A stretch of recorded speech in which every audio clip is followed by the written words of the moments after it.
उनमें कुछ ऐसी ड्रग्स हैं जिनकी आपस में मतलब वो एक दो ड्रग्स हैं, एम्लोडिपिन यूज होती है एज एन एंटी-हाइपरटेंसिव, ठीक है। हाँ, और कुछ फिजिशियन और कार्डियोलॉजिस्ट उसके साथ बीटा ब्लॉकर्स को मिला के अगर जहाँ पे रिस्पांस न मिल रहा हो दे देते हैं, तो एटिनोल वगैरह या मेटोप्रोलोल मिलाते हैं।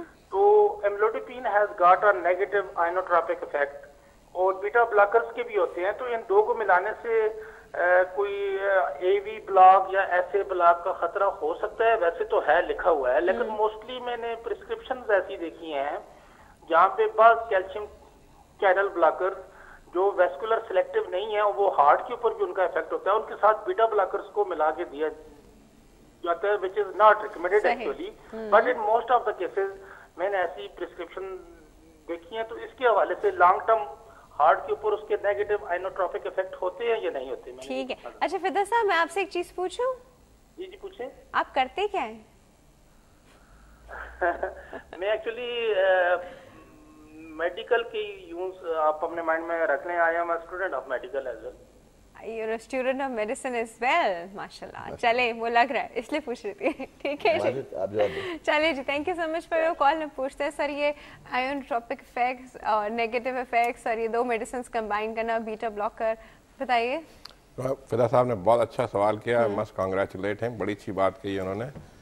ये जो डॉक्टर्स इस तरह से करते हैं, बीटा ब्लॉकर्स को कैल्शियम चैनल ब्लॉकर्स को मिला देते हैं इन एन ओल्डर पेशेंट के अंदर, उसको नेगेटिव क्रोनोट्रोपिक इफेक्ट कहते हैं कि हार्ट रेट का जो इफेक्ट है वो कम होता है, एवी नोडल कंडक्शन कम हो जाती है, वो रिस्क दोनों में मौजूद है और दोनों को कंबाइन करेंगे तो आप वो रिस्क बढ़ा देंगे। एम्लोडिपिन के अंदर वो जो इफेक्ट है वो ज़रा कम है एज कम्पेयर टू टिल्टाइजम या वेरापेमिल के अंदर, उसमें ज़्यादा एवी नोडल कंडक्शन को होता है, वो हम हार्ट रेट को कंट्रोल करने के लिए देते हैं। दूसरी चीज़ ये कि उन्होंने माइल्ड टू मॉडरेट हाइपरटेंशन की बात की है इन लाइफस्टाइल चेंजेस के अंदर। In a patient कोई underlying disease और नहीं है, no underlying disease, lifestyle modification and salt restriction, diet control, exercise, good exercise, जैसे डॉक्टर साहब ने कहा, सर ने कहा, it will help, but it may not completely control the blood pressure. तो उसका कोई end damage हो सकता है ब्लड प्रेशर का to the kidneys, heart और brain के ऊपर। ब्लड प्रेशर को ट्रीट करना इसलिए ज़रूरी है कि high blood pressure will cause stroke 4 times more, 4 Guna stroke बढ़ जाता है, और हार्ट अटैक किडनी फेलियर का रिस्क जो है वो 6 गुना बढ़ जाता है। अच्छा। तो उसको ट्रीट करना है। यहाँ मैंने बहुत सारे लोगों को देखा है कि मैं ब्लड प्रेशर की दवाई नहीं लेता या नहीं लेती कि कहीं मुझे आदत ना पड़ जाए। हाँ, ये भी है। ये एक मिथ है, कहाँ से जहन में आ गई है लोगों के कि आदत पड़ जाएगी। ये आदत नहीं है, ये जरूरत है और वो लेनी है। और लोग देते हैं, कभी कभार डॉक्टर देते हैं ये 4-6 दिन खाइए फिर बताइएगा। जब ब्लड प्रेशर हो गया किसी 40-45 साल के आदमी या औरत को, अब वो चांसेस हैं कि वो ताहयात रहेगा। सही। उसकी दवाई आपने ताहयात खानी है। और जो लाइफस्टाइल मॉडिफिकेशन है, नमक का काम, आपका कंट्रोल आ रहा है तो आपने छोड़ दीजिए, कंट्रोल हो गया। वो कंट्रोल इसी वजह से था कि यू आर हैविंग मेडिसिन, आपने जब मेडिसिन छोड़ी वापस से दोबारा से खराब हो जाएगा। इन्हीं किस्म के पेशेंट्स के अंदर यू गेट हार्ट अटैक्स, आपको स्ट्रोक होता है, ब्रेन हेमरेज मिलता है, और एकदम से पता चला कि जी आपका किडनी फंक्शन चेक हुआ था, किडनी फेल में आ गया। Those are the risk factors, risk या साइड प्रॉब्लम्स होती हैं इनके साथ। That is why high blood pressure को ट्रीट किया जाता है। सही। अच्छा सर, हमारे पास एक कॉल मौजूद है, अटेंड करते हैं। अस्सलाम वालेकुम। Good morning. आप कैसे हैं? Good healthy morning. कौन बात कर रहे हैं? इम्तियाज कराची से। जी इम्तियाज, कैसे हैं आप? ठीक हूँ। मुझे पूछना था हालत के लिए, हार्ट पेशेंट के लिए अपने। जी जी पूछिए, आपकी आवाज़ बहुत कम आ रही है मुझे। जी मुझे हार्ट पेशेंट के लिए पूछना था आपसे। अच्छा ठीक है। मेरे वाले साहब को ना बहुत सारी मेडिसिन मिलती है, ऐसे थैला भरा हुआ लगता है, तो उसको इस्तेमाल करने में इतने परेशान हो जाते हैं। तो मुझे डॉक्टर साहब से ये पूछना था कि हार्ट पेशेंट के लिए वाकई इतनी मेडिसिन होना जरूरी है? अगर इतनी मेडिसिन नहीं हार्ट पेशेंट है उनका मुझे बताइए कि वो किस किस चीज़ की मेडिसिन लेते हैं? कोई ऑपरेशन हो चुका है, कुछ हुआ है उनका ऐसा? हार्ट अटैक हुआ था पहला। हार्ट अटैक हो चुका है एक, ठीक है, ओके ठीक है। उसके बाद वो गोलियां नहीं खाते तो उसकी फिर तबीयत बिगड़ जाती है। इनके रूटीन में उनकी जो गोलियां हैं ना वो 5-6 लेनी पड़ती हैं उन्हें। तो मैं डॉक्टर साहब से पूछना है कि वाकई रूटीन में ही इनको मिलती है, अगर ये रूटीन में नहीं मिलती तो क्या इन मेडिसिन का असर इनके ऊपर पड़ सकता है? वैसे तो नहीं होना चाहिए ना कि अगर प्रॉपर्ली मेडिसिन ले रहे हैं। ठीक है जी, हम आपको बता रहे हैं सर, ठीक है। और सुनिए, आपने मेरे मॉर्निंग। अच्छा जी, ठीक, थैंक यू सो मच। आपने मेरे पोल का जवाब नहीं दिया और जवाब दिए बगैर चली गए। चले जी, डजंट मैटर। सर आप बताइए, ये मेडिसिन ठीक है बहुत सारी होती हैं और लेनी पड़ती हैं, जब नहीं लेते तो तबीयत खराब होती है, खुद ही बता रहे हैं कि तबीयत खराब हो जाती है जब नहीं लेते हैं। तो सर इन सारी मेडिसिन से, देखिए हम कहते हैं हर मेडिसिन का साइड इफेक्ट है, फॉर श्योर है, ठीक है, कोई भी मेडिसिन ऐसी नहीं है जिसका साइड इफेक्ट ना हो। इतनी सारी मेडिसिन लेने का कोई साइड इफेक्ट होता है? देखिए असल में बात यह है कि जो फरमाई थी खातून कि दवाएं लेनी चाहिए, लेकिन होता यह है कि मरीज़ बजाय इसके कि जो जिस वजह से हार्ट अटैक हुआ है उसको छोड़े, मतलब सिगरेट की वजह से हुआ सिगरेट छोड़े, या किसी भाई तुम्हारा वज़न ज़्यादा है इसको छोड़ दो, तुम खाना बहुत मुमकिन खाते हो इसको छोड़ दो, ये नहीं करेंगे दवा खाते रहेंगे। अगर वो बात है जो कि डॉक्टर कहते हैं कि ये चीज़ें जिनकी वजह से हार्ट अटैक होता है वो अगर बंद कर दें, और 4-5 चीज़ें, नंबर 1 सिगरेट छोड़ दें, नंबर 2 ये कि जो ग़िज़ा के अंदर चिकनाई कम कर दें, नमक कम कर दें, और एनिमल फूड कम कर दें, और वेजिटेबल फूड शुरू कर दें, वो नहीं खाएंगे, बगैर गोश्त के खाना नहीं चाहिए। फिर वर्जिश करने के लिए कम से कम 45 मिनट वॉक करें, वो नहीं करेंगे। फिर कम से कम 8 घंटे की नींद पूरी करें, वो नहीं करेंगे, तो फिर दवा खानी पड़ेगी, इसलिए कि दवा के लिए पैसे हैं।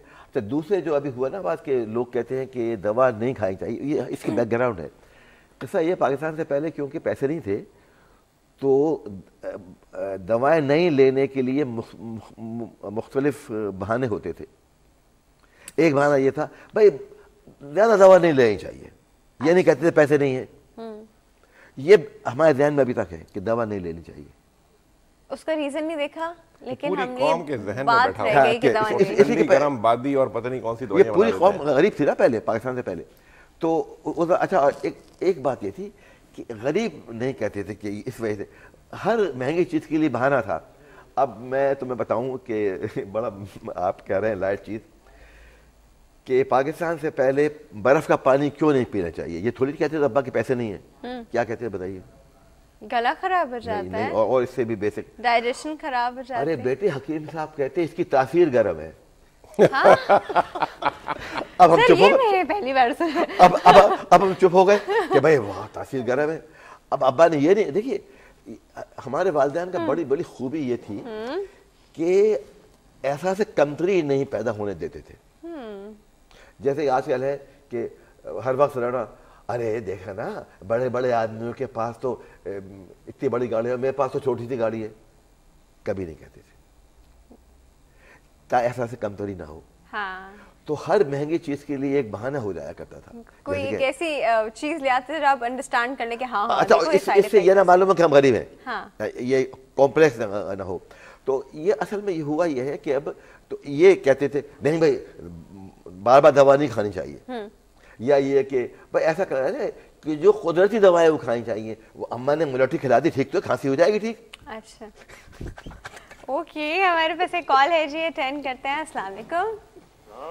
गुड हेल्दी मॉर्निंग, कौन बात कर रहे हैं? उस्मान बात कर रहा हूँ जी। उस्मान कैसे हैं आप? अल्लाह का शुक्र। मैं डॉक्टर शफा से बात कर रही थी। हाँ जी बिल्कुल कीजिए, हमारे पहले पोल का जवाब दीजिए जी। क्या आपका सब्र का फल मीठा होता है कि नहीं?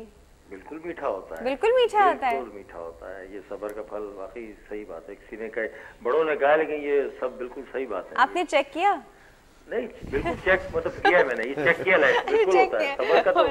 अच्छा मुझे डॉक्टर से बात करनी है, बिल्कुल कीजिए। हेलो, मुझे डॉक्टर साहब मुझे ब्लड प्रेशर हुआ तकरीबन 2 साल पहले। तो उन्होंने फिर मुझे कहा कि आपको यार अब ये नहीं है, लेकिन आपको जो ना वो आसाबी वो हो गई है, और अपना ये जनाब फिर उन्होंने मुझे चार्ट दिया, इसमें आप करें क्या क्या महसूस होता है। फिर उन्होंने मुझे हाइपर मतलब टेंशन की भी एक हाइपर टेंशन, उसके बाद उन्होंने आसाबी दवा भी मुझे दी थी, जो मैं मुस्तकिल मतलब खाता हूँ, लेकिन ऑल्टरनेट मतलब डेज में खाता हूँ। तो ये मतलब ये कि मतलब खानी चाहिए। अच्छा मैं कभी छोड़ता हूँ, कभी 2-4 दिन छोड़ता हूँ, तो मुझे फिर एकदम से हाथों में सुइयाँ वगैरह महसूस होती हैं, जैसे अजीब सी मतलब ये कैफियत, मतलब फिर मैं खा लेता हूँ तो मतलब बेहतर हो जाती है। वो आसाबी जो मुझे दी है साथ साथ। लेकिन ये अच्छा फिर मैं एक्सरसाइज वगैरह भी करता मतलब रहा हूँ, तो मैं एक्सरसाइज कर मतलब सकता हूँ कि मुझे पैदल चलने में बड़ी वो होती है कि वॉक कर लो, ये मुझे समझ में नहीं आता। तो मतलब मैं एक्सरसाइज कर सकता हूँ मतलब वेट के साथ, ये जो मैं पहले करता रहा हूँ, अभी के मैंने काफी अच्छा हुआ मतलब कि छोड़े, मतलब मेरी एज है 47 है, तो मैं कर मतलब सकता हूँ एक्सरसाइज वगैरह। ठीक है, देखिए ये तो आपने तरीके से पूछे। हेलो हेलो, हाँ जी, एक चीज मुझे बताया, आपने एक्सरसाइज करनी छोड़ी क्यों थी?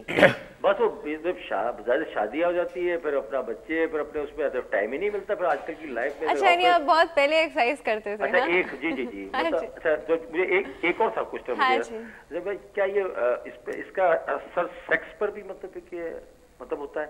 मतलब जो ब्लड प्रेशर की आप लेते हैं टेबलेट्स या इसकी अपना आसाबी, इसका सेक्स पे भी फर्क पड़ता है? इसके अगर सेक्स पड़ता है, इसके क्या मतलब दवा ऐसी है जो इसके साथ खाई ना जाए? ठीक है जी, हम आपको बता रहे हैं। ठीक है, thank you so much for your call. सबसे पहले तो मैं अर्ज करूं कि जो फरमाया ना आपने कि दवाएं छोड़ देता हूं, तो अगर दवाएं छोड़नी है या कम करनी है तो जो मैंने पहले अर्ज कर दिया, वजन कम करें, पानी कम पिए, नमक कम कर दें, और एनिमल फूड बंद कर दें, वेजिटेबल फूड खाएं। और वेजिटेबल फूड में इतना नमक नहीं है। हाँ, यही तो बात है, नमक कम डालें, नमक कम डालें। और देखिए मैं तो कि एनिमल फूड में उसी पे आ रहा था अभी, ये आ गया कि एनिमल फूड में नमक ज्यादा होता है और वेजिटेबल फूड में पोटेशियम ज्यादा होता है, जो हमारे लिए फायदेमंद है, हमारे हार्ट के लिए बहुत अच्छा है। और सोडियम कम होता है। तो इसलिए अच्छा हम ये कर दें। और वजन की बात है, सबसे बड़ी बात है वजन की, वजन कम करना और एक्सरसाइज 45 मिनट करनी चाहिए, वॉकिंग। अब ये फरमाया आपने कि अभी हमारे कॉलर ने कि टाइम नहीं मिलता। देखिए एक बड़ी पुरानी मसल है अंग्रेजी में कि there is time for everything with a busy man and there is time for nothing with a lazy man. भाई टीवी मत देखो, एक्सरसाइज कर लो। भाई लोगों से गप मत लगाओ, एक्सरसाइज कर लो। सही कह रहे हैं।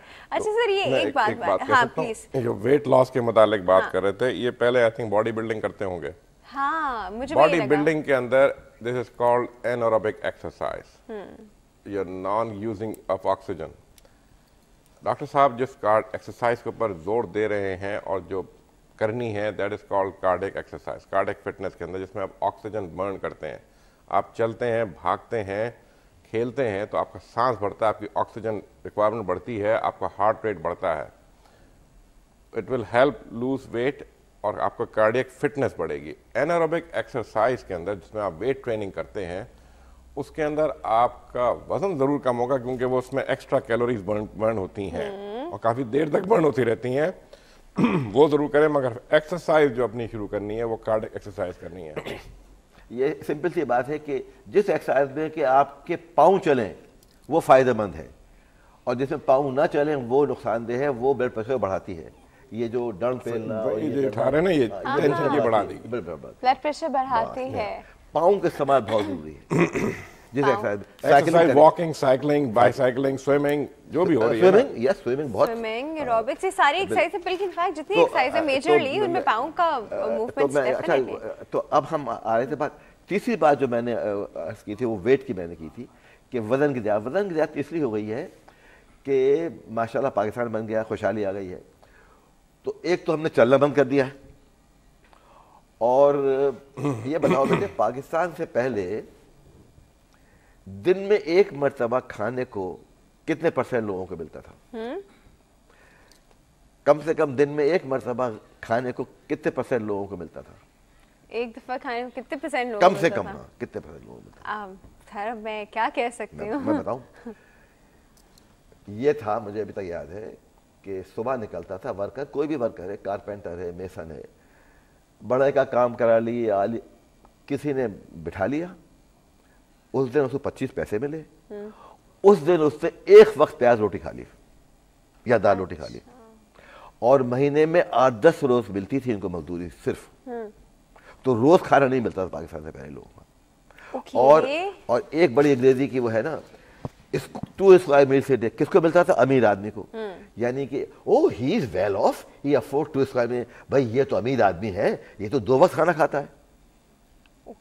2 वक्त खाना निशानी थी अमीरी होने की।